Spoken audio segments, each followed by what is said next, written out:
大家好，欢迎收看健康大实话。常言道人生70古来稀，但在如今这个医疗技术高度发达、物质生活相对富足的年代，在我们台湾这块土地上，70、80岁早就不是什么稀奇的事情了。根据国家发展委员会的统计数据，台湾即将正式迈入超高龄化社会，走在街头巷尾、各大公园或是传统市场里，到处都能看到精神矍铄的长辈。这本该是人生中一段醇厚、沉静且充满智慧的黄金时光，是辛苦了大半辈子之后，终于可以好好享受生活、含饴弄孙的阶段。然而，这段晚年时光究竟是夕阳无限好，还是只能常年卧病在床，仰赖他人照顾？这两者之间的巨大差别，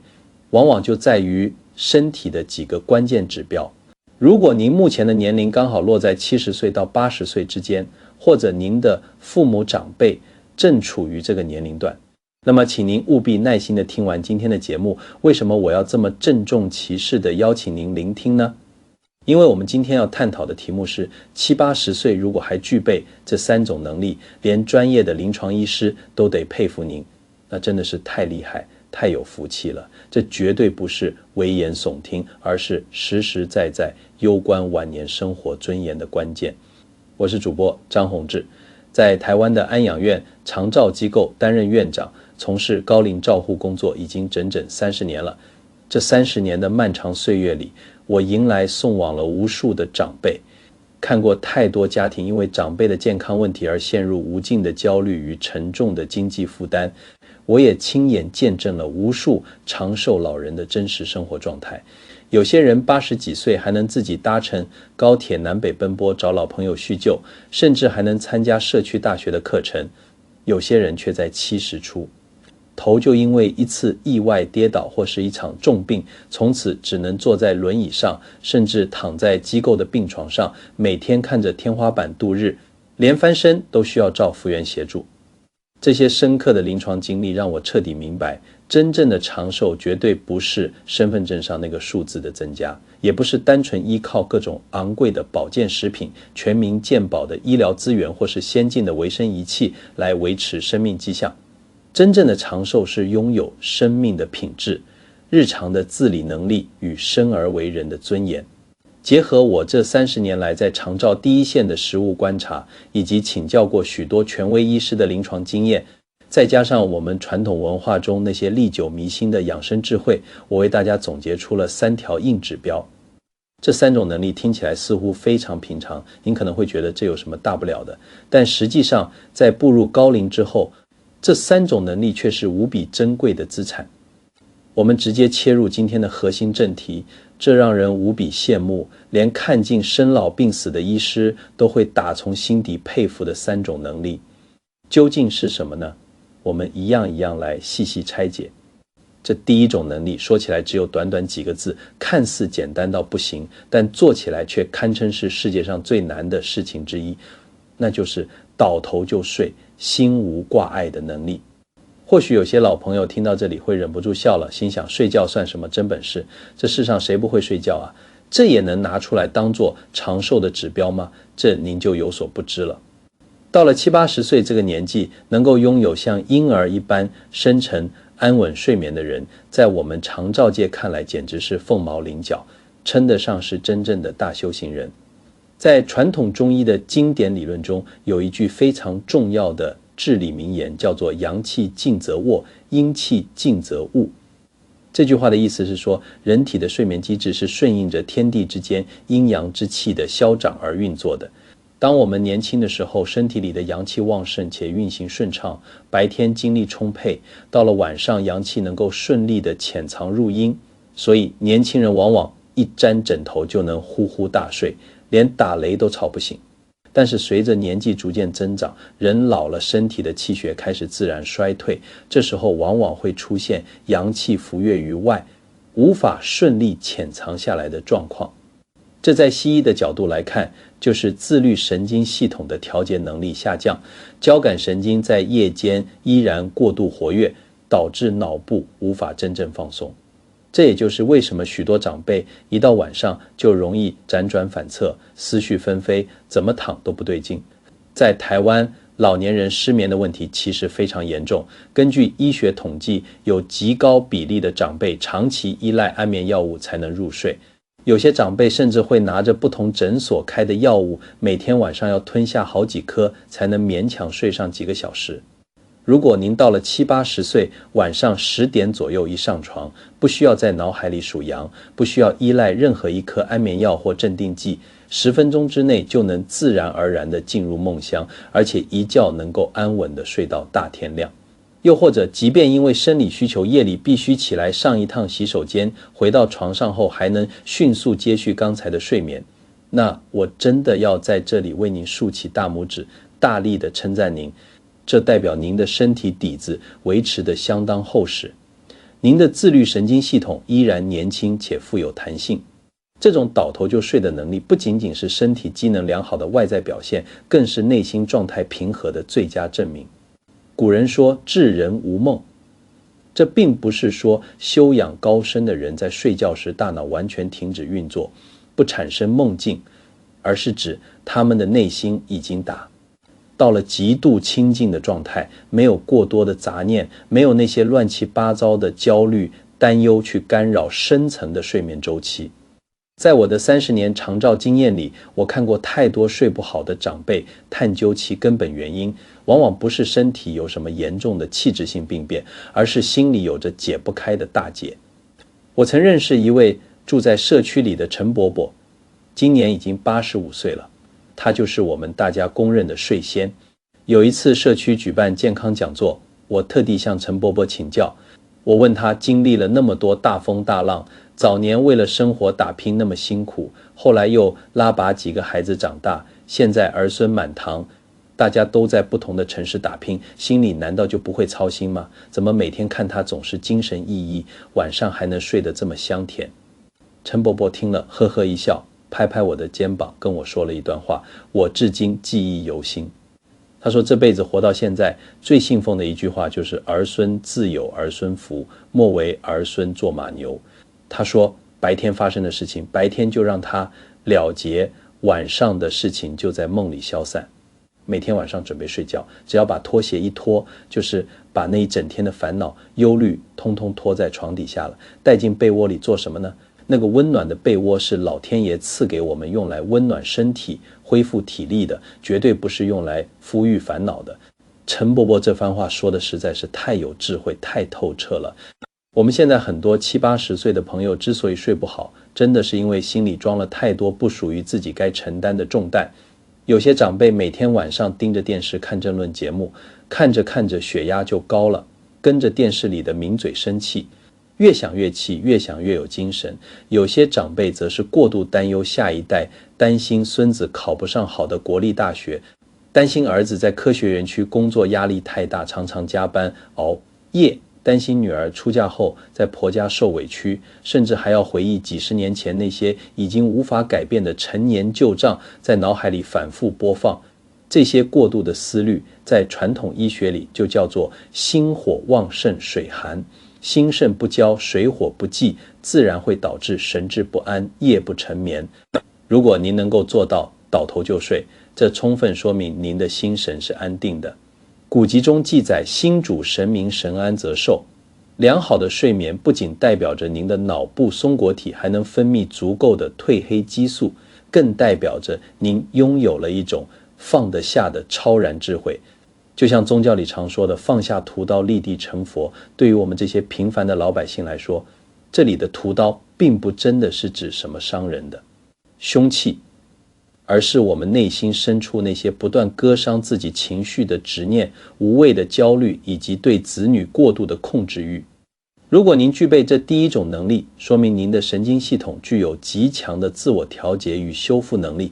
您心血管系统在夜间能够得到充分的休息与保养，心脏负担极轻，这绝对是长寿的第一大基石。为什么说医师会佩服您？因为所有的临床医师都很清楚，他们可以开出世界上最先进、最强效的安眠药，但任何药物都治不好您的心病，而您自己那份豁达与平静，就是守护大脑与心脏最好的良医。接下来我们继续来探讨这第二种能力，这同样是一项让无数专业医师羡慕不已，视为健康经标准的指标，那就是能吃能喝、脾胃调和的能力。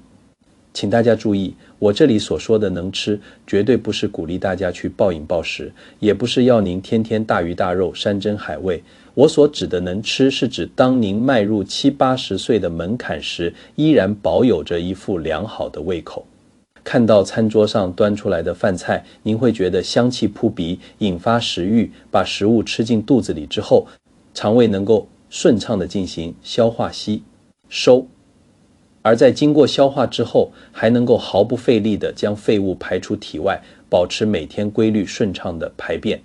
俗话常说人是铁饭是钢，一顿不吃饿得慌，但对于上了年纪的老年人来说，这句话的意义还要再深化一层。在传统医学的观念里，脾胃被称为后天之本，气血生化之源。我们人到了老年阶段，肾气逐渐衰退，这是一个无法逆转的自然法则，这叫做先天之本正在不断的消耗。在这个时候，我们想要维持生命的活力，想要让身体各个器官继续正常运作，全部都要仰赖后天之本，也就是我们脾胃的消化吸收能力来支撑。历史上有一个非常著名的典故，叫做廉颇老矣，尚能饭否。战国时代的赵国名将廉颇年纪已经很大了，赵王想要重新启用他带兵打仗，但又担心他的身体状况无法负荷沉重的军务，于是就派了一位使者去探望他。廉颇为了向使者证明自己宝刀未老，依然可以为国效力，特地在使者面前吃下了1斗米饭和10斤的肉，吃完之后还能披上沉重的铠甲，翻身上马，展现出威风凛凛的姿态。这个故事背后隐含的深意，说明了在古人的智慧与评判标准里，一个人能不能吃饭，食量与消化能力如何，就是衡量一个老人生命力强弱、身体素质好坏最直接、最客观的标准。如果您现在70、80岁了，口腔里的牙齿保养的还算不错，或者是即便有了缺牙，但也配置了非常合适，咬合精准的假牙或直牙，当您面对桌上简单的粗茶淡饭、家常菜肴时，依然能够吃得津津有味，充满感恩。吃完一顿饭之后，肚子不会觉得异常胀气，不会经常感到胃酸逆流或是隐隐作痛，到了隔天早晨还能有规律且成型的排便习惯。这一切的一切说明了您的整个消化系统依然保持着非常年轻的运作状态，您的胃酸分泌、肠道蠕动功能都十分良好，您的身体依然保有强大的能力，可以高效率地从日常摄取的食物中提取营养和能量，用这些能量来修复体内老化受损的细胞，维持免疫系统的运作，从而有效抵抗衰老的进程。在我的安养院工作经验中，我看过太多令人惋惜的案例。许多长辈到了晚年变成这也不敢吃那也吃不下，稍微吃一点稍微硬一点的肉类就说胃疼消化不良，稍微吃一点偏凉的蔬菜水果就说会拉肚子。为了怕麻烦或者因为牙齿不好咬不动，每天的3餐就只剩下白稀饭配上一点肉松、酱瓜或是豆腐乳。长久下来，蛋白质严重摄取不足，营养极度不均衡，结果就是整个人迅速消瘦，肌肉量大量流失，出现了现代医学非常重视的肌少症。这些长辈往往面色蜡黄，连站起来的力气都没有，这就是典型的脾胃虚弱，导致身体无法制造足够的气血来滋养全身。相反的，那些能够健康长寿，活到90几岁甚至上100岁的长辈，他们往往都有一个共同的特点，那就是不挑食，吃得香。我们来看看历史上著名的文学家，同时也是一位大美食家的苏东坡。他晚年因为政治因素被贬谪到海南岛的儋州。在当时那个年代，海南岛被视为充满瘴滋之气的蛮荒之地，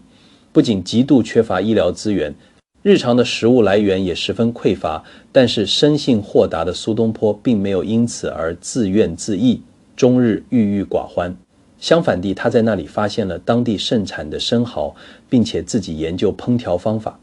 他甚至还幽默地写信给他的儿子说，这东西实在是太好吃了，你千万不要把这个秘密告诉朝廷里那些士大夫，免得他们争先恐后地跑来跟我抢。苏东坡的这种生活态度就是一种极高的生命境界。一个人能吃，不单单代表着生理机能的正常，更代表着他在心理上对生活依然保持着高度的热情与期待。一个对食物完全失去兴趣，每天只为了维持生命而勉强进食的老人，往往在精神层面上也已经对生活失去了热情与动力。因此，如果您现在每天面对3餐时还能吃得觉得香甜可口，甚至在吃完这顿饭之后，心里还会暗暗期待着下一顿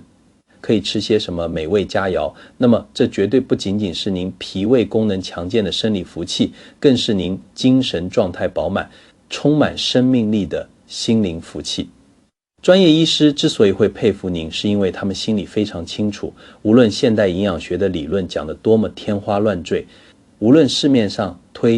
销的各类保健补品多么昂贵，都远远比不上您自己身上这副强健能够自然消化吸收的肠胃来的实在与可靠。接下来我们来谈谈这第3种能力，这是一项能够检验老年人生命品质、决定晚年自由度的金标准。如果您具备了这项能力，那真的是连天上的神仙都要嫉妒您了。这项能力就是步履稳健、腿脚有力的能力。民间有句流传已久的俗语说得极为精准，人老腿先老，树老根先枯。人的双腿和双脚就像是大树深深扎进泥土里的根部一样，是支撑整个人体的基础。我们只要稍微观察一下周围的长辈，就会发现很多老年人身体的快速衰老，往往就是从走不动路那一刻开始的。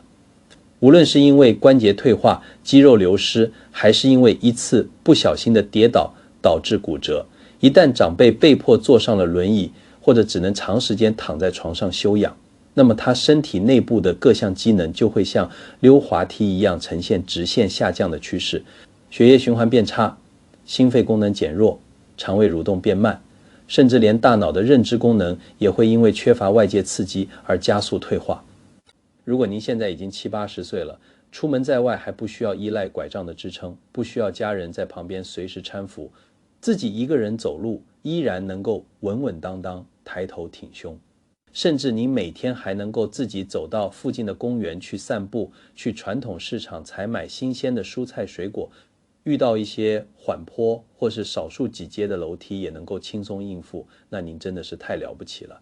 这说明了您的身体状况维持在一个极佳的水平，这代表您的骨质密度还保持在一个相当不错的标准，没有严重的骨质疏松问题，您的腿部肌肉力量依然强健，能够稳稳地支撑住身体的重量。更重要的是，您大脑与小脑的平衡感、神经系统对肌肉的控制能力都处于非常优秀的状态。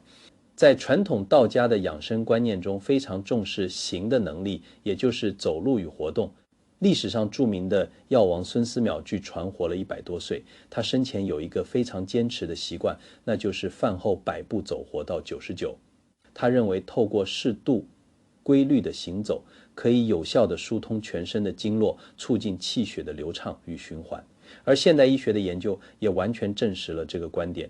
现代医学认为，人体的腿部肌肉，特别是小腿肚的肌肉，被称为人体的第二心脏。当我们在走路活动双腿的时候，小腿肌肉的规律收缩与放松就像一个强力的帮浦，会协助将下半身的血液往上推回流到心脏，这极大地减轻了心脏帮浦的负担。此外，走路时脚底接触地面的刺激，以及沿途观赏风景的视觉刺激，都能够有效地活化大脑细胞，是预防老年失智症最天然、最有效的方法之一。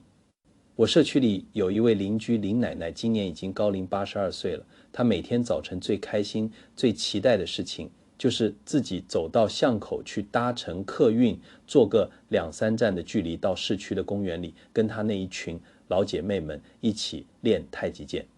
林奶奶走路时的那个精气神真的是让人看了既佩服又羡慕，她的背脊总是挺得直直的，步伐稳健，简直可以说是脚下生风。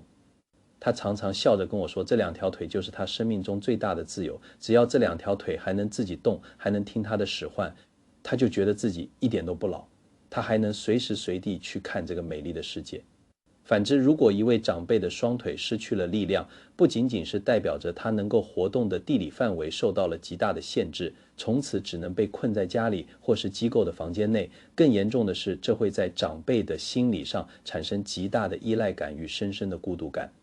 那种心有余而力不足的无奈与挫折，那种连去倒杯水、上个厕所都需要别人帮忙的失去尊严的感觉，才是最快速催人老去的可怕杀手。所以荧幕前的各位长辈们，如果您现在还能够自由自在，不需依赖外力的行走，这绝对是值得您深深骄傲的资本。这意味着您成功地远离了骨质疏松带来的严重骨折威胁，远离了肌少症造成的无力感。您在日常生活中的自理能力是满分的状态。临床医师之所以会由衷地佩服您，是因为他们在急诊室和骨科病房看过太多因为跌倒而引发一连串并发症的悲伤案例。医师们深知，对于老年人来说，预防跌倒、保持自主活动的能力，比吃任何昂贵的进口补药、打任何营养针都要来得重要千百倍。能够自己走动，就意味着您依然牢牢地将生活的主动权握在自己的手里。讲到这里，我们来稍微总结一下前面所说的内容。这3种让医师都佩服的能力，第一是倒头就睡，这代表着您拥有强大且富有弹性的神经调节能力，以及一份豁达不纠结的平静心境。第二是能吃能喝，这代表着您拥有旺盛的生命力、良好的细胞修复能力以及强健的后天之本。第三是步履稳健，这代表着您拥有优秀的骨骼肌肉素质、良好的平衡神经以及最重要的生活的自主权。这3种能力一静一动、一内一外，完美地构成了老年人健康与长寿的稳固铁三角。如果您这3样条件都具备了，那您毫无疑问就是标准的长寿体质，是老天爷特别眷顾、赏饭吃的有福气之人。但是听到这里，可能有些老朋友心里会开始犯嘀咕了。您可能会问，院长说的这些我都懂，可是我今年都已经70好几了，刚刚说的这3样指标仔细想了想，好像只勉强沾上了一样的边，或者甚至一样都不具备。晚上睡不好，吃东西没胃口，又容易胀气，走路膝盖还会痛。那照这样说，是不是就没希望了？是不是只能等着衰老卧床了？各位长辈，请您千万不要有这种灰心丧志的想法，答案当然是绝对否定的。只要我们今天还有呼吸，只要我们还有一口气在，人体生命的韧性与自我修复能力是远超乎我们想象的。我前面之所以请大家务必耐心的把这期节目听完，就是为了解开这个结。我要告诉大家，这3种能力虽然不可否认的有一部分是受到先天体质或遗传的天赋影响，但绝大部分更多的是可以透过我们后天有意识的调整、保养与修行来逐步养成的。只要找对方法，永远都不嫌晚。这也就是我今天在节目的后半段要郑重送给大家的珍贵礼物。我们究竟该如何去把这些流失的能力找回来，或者是如何继续保持这3种能力呢？我根据多年实务经验以及传统智慧，总结了3句核心的心法。这3句心法都源自于我们古圣先贤的智慧结晶，现在我就毫无保留地送给各位。这第1句心法是专门针对如何改善睡眠品质的，我送给您4个字，叫做活在当下。在佛教经典《金刚经》里面有一段非常著名的经文，过去心不可得，现在心不可得，未来心不可得。这句话充满了深刻的心理学与哲学智慧。我们很多老朋友之所以晚上躺在床上睡不着，翻来覆去，最根本的原因就是您的心跑偏了，没有安放在正确的位置上。您的大脑要么是跑到过去，沉浸在过去的遗憾、悔恨或是不满里，要么就是跑到未来，为了还没有发生的事情，为了子孙的未来在过度担忧。您的心四处游荡，唯独没有好好的安放在当下这张温暖舒适的床上。所以我建议您试着从今天晚上开始，学着做一个没心没肺的快乐老人。儿女的事情，只要他们成年了，能独立了，您就少管少介入，让他们自己去面对人生的课题。过去发生的那些恩恩怨怨、对对错错，就让它随着时间翻篇吧，一直记在心里，只是在惩罚自己。每天晚上准备睡觉前，请您给自己几分钟的时间，做几次深长而缓慢的呼吸，在心里默默地告诉自己，今天这一天已经正式结束了。无论今天发生了什么好事或坏事，无论我有什么做得完美或不完美的地方，一切都已经过去了。如果您觉得脑袋还是停不下来，可以试着在睡前用温热的水泡泡脚。在我们传统中医的理论里，这叫做引火归元。透过温热的刺激，把集中在头部，让您思绪纷飞的那些虚火引导到身体的下半部，促使体内气血重新分配，达到心肾相交的平衡状态，这样自然就能帮助您安然入眠。另外，睡前1小时请尽量关掉电视，不要再看那些会让您情绪激动的政论节目或社会新闻。记住一个最高原则，天大的事情等睡醒了，天亮了再说，当下最重要的任务就是好好睡觉。接下来是第2句心法，这是专门针对如何调养脾胃的。我也送给您4个字，叫做饮食有节。这里所说的节包含了2个层面的意思，既是代表要有所节制的节，也是代表要把握好节奏的节。孔老夫子曾经说过，食不厌精，脍不厌细。对于我们老年人来说，日常的饮食原则重点已经不再是追求分量的多，而是要追求品质的精。在台湾，很多长辈因为年轻时经历过物质缺乏的年代，养成了非常节俭的习惯，为了节省一点点菜钱，经常把吃剩的饭菜反复加热，吃那些早就流失营养，甚至可能产生有害物质的剩菜剩饭。还有些长辈则是听信了一些偏方，为了盲目进补，天天要求家里炖大鱼大肉，结果反而造成肠胃极大的负担，引发消化不良或心血管问题，这些都是不可取的极端做法。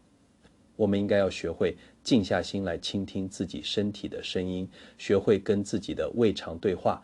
医学界公认每餐吃到7分饱是维持健康、促进长寿的一把黄金钥匙。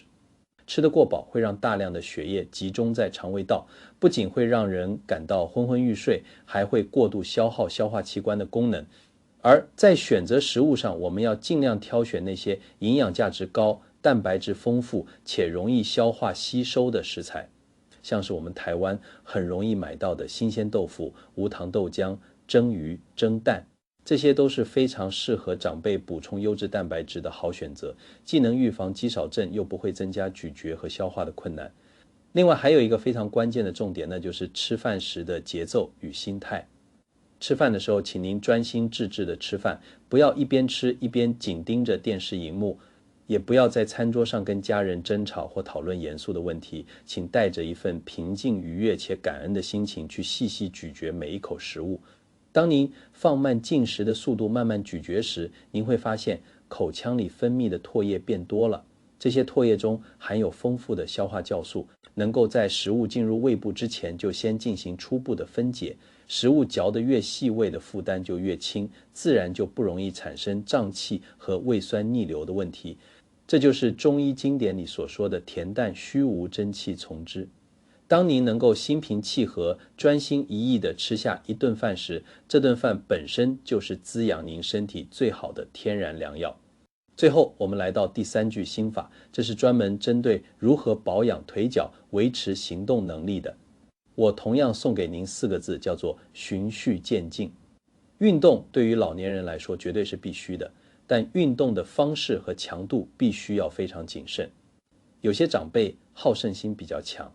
看到别人能够轻松地去爬高山，为了证明自己也不老，就不顾自己的关节状况逞强去爬山，结果回来膝盖痛了半个月。也有些长辈是因为曾经跌倒过一次，心里留下了阴影，从此变得极度害怕跌倒，整天就坐在沙发上看电视，哪里都不敢去。这2种极端的心态都不利于健康。古人说，动则生阳，适度的活动才能激发身体的活力。如果您现在的腿脚状况已经不是太好，稍微走一段路就会觉得酸痛或无力，那请您千万不要勉强进行剧烈运动。您可以从最基础的散步开始做起，甚至可以考虑使用登山杖或健走杖来辅助平衡，减轻膝盖的压力。刚开始哪怕每天只能在平地上走个10分钟、15分钟也没关系，只要您愿意开始并且能够持之以恒地坚持下来，那就是一种巨大的胜利。如果您目前的腿脚状况还算不错，那我就强烈建议您除了单纯的走路之外，还要加入一些能够训练平衡感、柔韧度以及轻度肌肉力量的活动。例如我们传统的太极拳，或者是社区里很常推广的平甩功、八段锦，都是极度适合高龄长辈的运动。在八段锦这套功法里面有一式叫做背后7颠百病消，透过轻轻点起脚尖再落下的动作，可以有效震荡全身经络。还有一式叫做调理脾胃虚单举，能够伸展躯干、按摩内脏。